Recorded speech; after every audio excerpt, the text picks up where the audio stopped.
T twenty বিশ্বকাপে বল হাতে দুর্দান্ত পারফর্ম করে প্রথমবারের মতো বিদেশি লিগে দল পেলেন tiger leg spinner Rishad Hossain.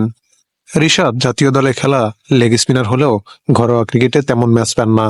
স্থানীয় কোচরা লেগ স্পিনারদের কেন জানি খেলাতে চান না। গত বিপিএলে কুমিল্লা ভিক্টোরিয়ান্স স্কোয়াড থেকেও রিশাদ খেলতে পেরেছেন মোটে 4টি ম্যাচ, কিন্তু এবার টি-টোয়েন্টি বিশ্বকাপে বল হাতে দুর্দান্ত পারফর্ম করে চলেছেন রিশাদ হোসেন। তাই তো প্রথমবারের মতো বিদেশি লিগে দলও পেলেন tiger leg spinner. Canada global T twenty লিগের দল টরন্টো ন্যাশনালসের হয়ে খেলবেন রিশাদ হোসেন। টরন্টো ন্যাশনালস ফ্র্যাঞ্চাইজিটি ড্রাফট থেকে সরাসরি লেগ স্পিনার রিশাদ হোসেনকে নিয়েছে। আরও বাংলাদেশের বিশ্বকাপ দলে জায়গা না পাওয়া অলরাউন্ডার মোহাম্মদ সাইফুদ্দিনের ডাক পেলেন বিদেশি লিগে। সাকিব লিটনের পর এবার কানাডা লিগের ডাক পেলেন প্রথমবারের মতো রিশাদ হোসেন।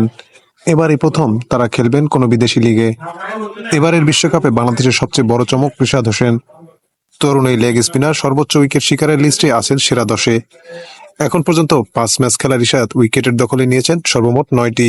তারকা এই টাইগার লেগ স্পিনের সাথে টরন্টো ন্যাশনালসের হয়ে খেলবেন Pak pacer Shaheen Shah Afridi, Rassie van der Dussen, Mohammad Nawaz, Colin মুন্ডার মতো তারকারা।